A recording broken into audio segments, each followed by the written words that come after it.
tenho uma família tóxica. Meu Deus, eu não aguento mais essa minha família. O que que eu faço?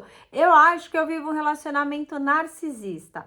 Você já viveu essa relação? Você acha que sua família é narcisista? Você acha que você passa por um relacionamento tóxico? Eu sou a Aline, do Intencionais, e hoje a gente vai falar de famílias tóxicas. A gente tem ouvido muito falar sobre a Larissa Manoela, que a família dela é tóxica, que os pais são narcisistas e que ela vai abandonar todos os milhões para trás para ela ter vida.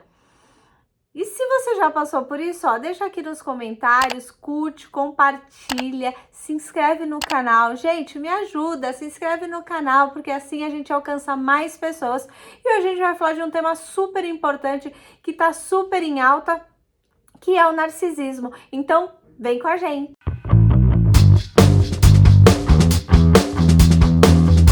Como tudo no Brasil, né, minha gente? A gente confunde, a gente fala coisas que não são.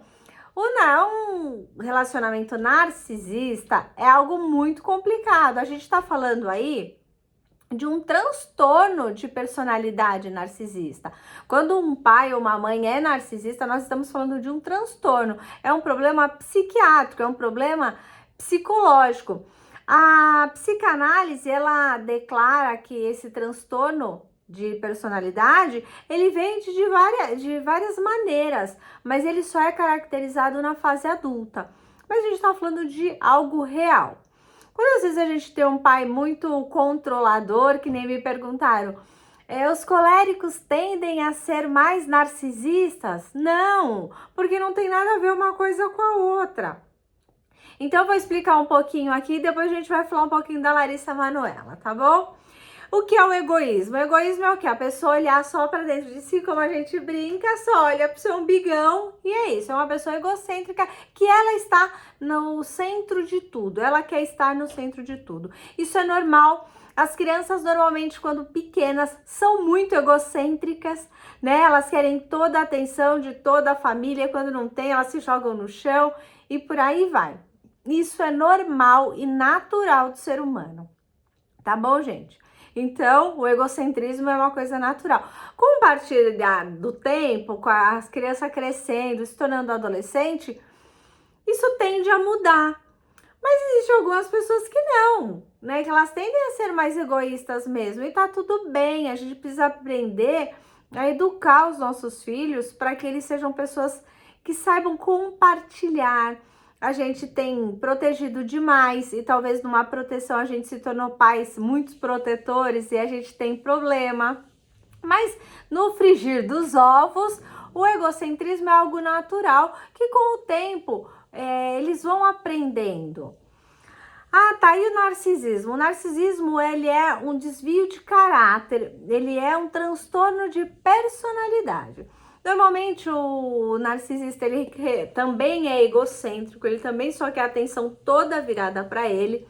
Só que o narcisista, ele não tem empatia. Ele não consegue olhar para o outro com empatia. Então, ele se aproveita, ele tira proveito financeiro, ele tira todos os tipos de proveito. Ah, ele ficou com aquela pessoa porque ela trazia algum benefício para ele. Então, uma pessoa narcisista normalmente é aquele que, além de ele ser egoísta, ele tudo que ele quer, ele faz com que o outro traga para ele. Quem não trouxer, vai ser, faz um X nas costas.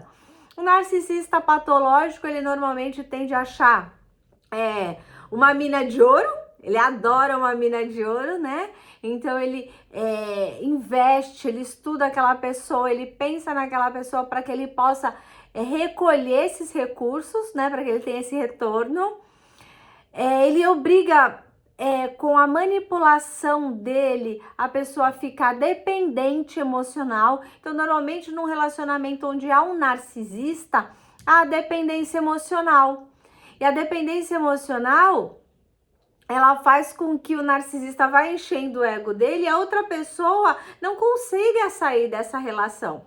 Aline, existe mãe narcisista? Existem. Tava conversando com uma amiga essa semana e eu tava falando para ela que quando eu comecei a estudar na psicanálise sobre mães narcisistas, para mim foi assim fora da realidade, porque minha mãe sempre foi muito boa, eu tive uma relação muito boa com a minha mãe. Minha mãe foi uma mulher muito amável, que cuidava da gente, sabe? Uma mãe normal.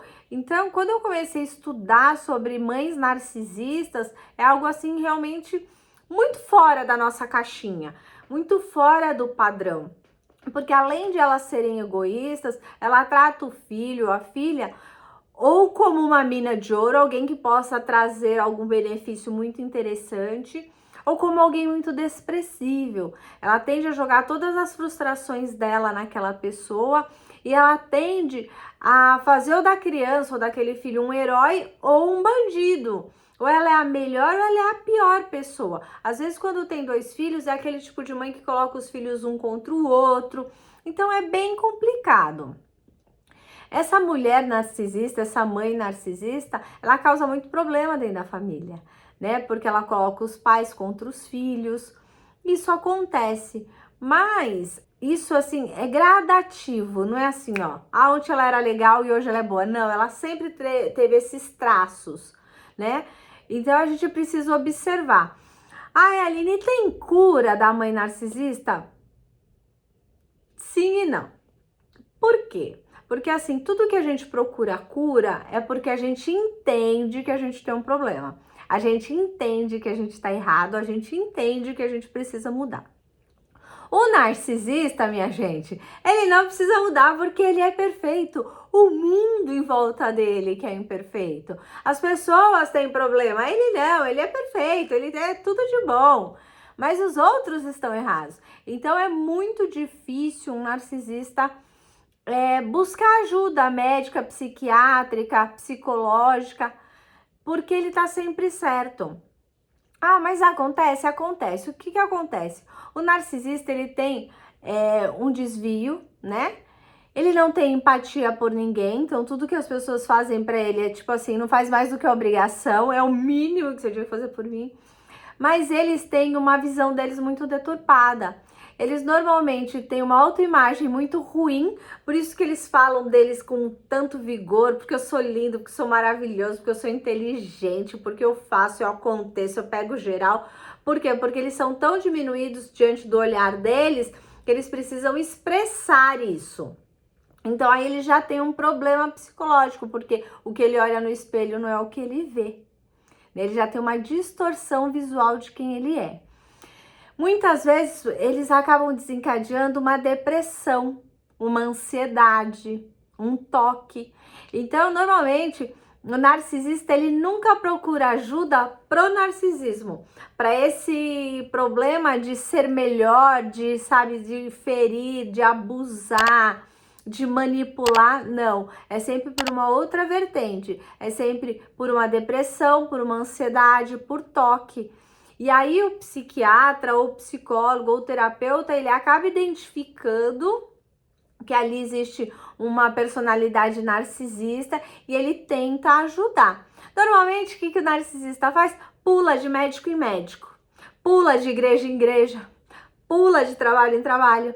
Quando as pessoas começam a perceber que ele tá tentando manipular, ou então que quando ele é pego numa manipulação, ele, ó, pica a mula, vai embora, vaza. Por quê? Porque ele tem aquele estereótipo de pessoa perfeita. Quando alguém pega a parte que ele não é perfeito, que ele mente, que ele engana, ele sai daquele contexto. Porque ele é o orgulhoso. Então, ele nunca vai admitir que ele estava errado. Então, isso é o narcisista. Então, vocês entendem? É muito complicado. Você chamar alguém que é um pouco controlador, você chamar uma mãe ou um pai que só quer o cuidado do filho, que é mais protetor, de narcisista, é muito complicado, porque o narcisismo é uma patologia, é um transtorno. Tá, e tem mais homem do que mulher? Tem. Hoje um estudo feito nos Estados Unidos de 2022, um estudo super recente, fala que 6% da população mundial é narcisista. Tem gente ruim pra caramba, minha gente. E desses 6%, mais da metade são homens. Então, normalmente, os homens têm um controle maior nessa patologia. E aí, então tá bom, Aline. Então, e os pais da Larissa Manoela são narcisistas? Gente, é muito complicado, né? A gente tá vendo aí esse burburinho. Ela foi nas redes falar que vai abandonar, que vai sair desse relacionamento tóxico, dessa família tóxica. Então a gente precisa analisar todos os lados. Eu não posso dizer que eles são ou que eles não são. Aparentemente, não são narcisistas. Tenham misericórdia com a família do próximo. O que eu vejo ali? Ah, então eles são só controladores, são coléricos? Ali a gente tem dois pais coléricos que querem ter o controle sobre todas as coisas? Também acredito que não. Olhando para a Larissa, ela aparentemente parece ser fleumática, então ela demorou muito para levar isso a cabo, né? Porque o fleumático acaba indo e levando, e os pais conhecem muito bem o filho. Mas, o que a gente pode pensar? Eles começaram essa carreira aos 4 anos de idade. Hoje ela tá com 22, são 18 anos trabalhando junto. Porque por mais que a gente não entenda, por mais que a gente não aceita, por mais que o burburinho, os fãs dela, falem, eles fizeram isso, foi uma carreira A3. Por quê? Porque ela desempenhava o papel da TV, da música. E a mãe e o pai de buscar pessoas, de buscar empresas, de buscar patrocínio, de administrar os bens, de levar, de buscar, de assinar contrato, de não deixar ela entrar em furada, de não deixar ela se envolver com droga, de não deixar ela se perder nesse mundo maluco que é a arte. Então eu consigo olhar de uma maneira assim, que são um pouco de pais controladores, acredito até porque ela é filha única, ela fez um sucesso muito prodígio, ela é uma menina linda, que assim que ela começou a crescer muito rápido. Mas foram 18 anos, né, gente? São 18 anos eles trabalhando junto. Então são 18 anos as coisas mudando. Ah, Eline, mas ela não tinha direito de comprar um refrigerante. Gente, não é bem assim. Né? Talvez ela tivesse uma mesada, porque assim, para você administrar um patrimônio grande, você tem muitos gastos. Eu tenho uma empresa desse tamaniquito e eu tenho que pagar contador, eu tenho que pagar internet lá, o negócio que a gente assina para ser o .com, eu tenho que pagar um monte de coisa, imposto, 6% de imposto, existem muitos custos. Então, o pai e a mãe, como administradores, eles deviam envolver muito isso. Existe uma estratégia de marketing, existe uma empresa para vestir ela. Então, existem muitas coisas envolvidas, né? Talvez, até quando ela estava com 18 anos, 19 anos, ela não via essa importância de ela saber o quanto ela tem, o quanto ela ganha. Mas uma holding, que nem o que eles fizeram ali, tá certo, é algo realmente que faz parte do mundo hoje corporativo, que faz parte hoje dos CNPJs, porque a Larissa Manoela, ela não é um CPF só. Hoje essa holding são CNPJs. Então isso faz parte. E talvez os pais tiveram essa proteção demais. Talvez eles estejam passando dos limites, talvez estejam. Mas tem um médico psiquiatra muito legal, um neurocientista, que ele fala que até os 24 anos os filhos não, ou as pessoas não têm todo o cérebro formado.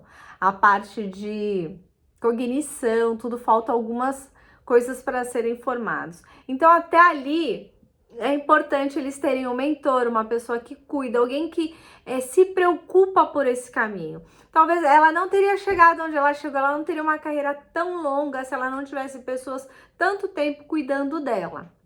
Então é isso que a gente precisa ver. Ela amadureceu e talvez eles não perceberam que ela amadureceu.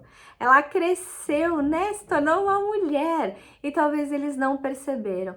E às vezes as pessoas que estão em volta também influenciam muitas coisas. Então a gente precisa tomar cuidado. Gente, não taca pedra no pai da mãe dela, não. E nem nela. Porque talvez amanhã, a hora que ela vê a bucha que é administrar um monte de empresa, ela vai falar, pai, mãe, volta, porque eu preciso de você. Porque são muitas coisas que eles já estão acostumados. E talvez não, talvez realmente a gente para por aqui e eu começo uma nova carreira, eu começo uma nova vida. Eu costumo brincar e falar com todas as pessoas que estão perto de mim. Qualquer coisa que tira a minha paz é muito caro. porque a paz é uma coisa que é muito importante pra gente. E talvez nesse momento, Larissa, ela esteja sem paz e ela esteja precisando realmente deste tempo. Família é algo muito engraçado. Eu brinco muito com o Thiago que quando a gente vê as pessoas, mas olha, eu amo você. Você é como um irmão para mim. Ela é como a minha mãe. Ele é como o meu pai. Só que na hora do pega pra capar, o sangue grita.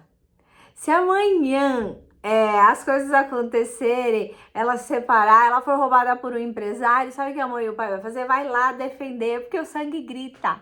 Isso numa família saudável e normal. E pelo que eu entendi da conversa dela, da entrevista, até os 19 anos era tudo ok, uma família normal. Então talvez seja só um desentendimento, talvez seja só uma discordância, gente, porque sócio briga. Eu sou casada com um cara que é meu sócio e a gente treta, a gente tem discussões, a gente não concorda nas mesmas coisas, porque somos seres diferentes, criados de maneira diferente. E a Larissa tá descobrindo o mundo. Então, o que a gente não pode é falar assim, olha, são pais narcisistas, são pais tóxicos, porque não é isso. Pelo que a gente vê da história, são bons pais, não são pais patológicos, não são pais cruéis, não são pais que denigrem a imagem dela. São pais que cuidam, talvez muito cuidadores, talvez muito responsáveis, e isso possa mudar. Mas olha para esse contexto como um contexto de mudança. A palavra de Deus diz que nós somos feitos à imagem e semelhança de Deus. E tem coisas que a gente faz e que Deus também não se agrada, que Deus não concorda com a gente. Existem alguns caminhos que, Deus fala assim, não é para você isso. Em Deuteronômio fala assim que Deus coloca diante de nós dois caminhos, vida e morte. E muitas vezes nós escolhemos o caminho errado. E aí Deus vai lá, pega a gente, põe de novo no caminho certo. Não é? Mas a palavra de Deus também traz muitas histórias de pais que caminharam errado, eles erraram. Porque pai, gente, não vem com manual de instrução. Não vem. Nem para ser pai, nem para ser filho. Então a gente aprende errando e tá tudo bem. Então o que a gente não pode é generalizar. Sabe, tem uma pessoa que é um pouco mais cuidadora, aí é tóxico, aí é narcisista, aí é um colérico controlador. Porque não é isso. Claro, cada um tem seu temperamento, que foi o que Deus nos fez, mas cada um tem a sua maneira também. E existe todo um contexto. Então, por favor, vamos amar o próximo, vamos ter mais empatia. Porque nós que não somos narcisistas, nós temos empatia. Então a gente precisa, sabe, fazer essa empatia crescer. A gente precisa nutrir empatia pelo próximo. Eu falo para vocês que como pai e mãe, a gente precisa olhar o filho que ele está crescendo. E é difícil para um pai e uma mãe ver um filho crescer, porque muda muito, né? E a gente perde sim o controle. Mas como filhos também, a gente precisa olhar e ver que esses pais nos amam. Foi o que ela fala ali no vídeo. Eu não quero ter problemas com eles, porque eu os amo. Porque é isso, porque mesmo a gente discordando das coisas, a gente pode ter um bom relacionamento. E é isso que eu desejo para a Larissa e para qualquer pessoa. Se você vive um relacionamento com uma família narcisista, aí sim você tem que procurar ajuda, você tem que sair desse meio, é hora de sair, desse contexto patológico. Mas é algo muito sério, não é um comportamento, não é uma atitude, são muitos comportamentos que fazem com que uma pessoa seja narcisista. Coloca aqui nos comentários, você já conviveu com narcisista? Gente, é muito difícil, porque a pessoa que convive com o narcisista, ela é uma dependente emocional, e para ela sair desse contexto é muito difícil, não é fácil, não sai assim, eu vou embora, vou largar. Não, é muito difícil, porque ela tem aquela patologia também, de depender daquele ser extraordinário, macabro, às vezes doentio, às vezes mal, porque ela é dependente dele. Então existem muitos relacionamentos que não são relacionamentos saudáveis, mas não são tão patológicos como o de um narcisista. Então, isso é muito sério. Então, vamos minimizar, sabe? As pessoas também... Só tem 6% de narcisista. Também não é todo mundo que é narcisista, que hoje na internet todo mundo é narcisista, toda a família é tóxica. E não é. A gente precisa aprender a lidar com as diferenças. Nós fomos feitos à imagem e semelhança de Deus, mas nós somos diferentes. Os temperamentos vêm aí para nos mostrar como nós somos diferentes. E aí, sabe o que é mais importante que eu deixo aqui? É o respeito. Respeita o limite do outro. A partir do momento que a gente coloca limite, isso é muito importante em toda a relação. Entre numa relação e coloque limites. Se você tem uma mãe ou um pai mais manipulador, mais controlador, coloque limites. Fala aqui, você pode ir até aqui, daqui para lá, não. Entende? Porque o limite, ele é saudável. Agora, se essa pessoa passa do limite, aí você precisa de ajuda, ela precisa de ajuda, mas também a gente não pode tacar pedra em ninguém, vamos ajudar o próximo, né, minha gente? Então, deixa aqui nos comentários, ó, manda esse vídeo para aquela pessoa que tá falando que todo mundo é narcisista, que toda família é tóxica, porque nós não somos, nós precisamos aprender a lidar com o outro. A partir do momento que eu respeito até onde o outro vai, ele me respeita. Tá bom, gente? Um beijo, fiquem com Deus e até mais!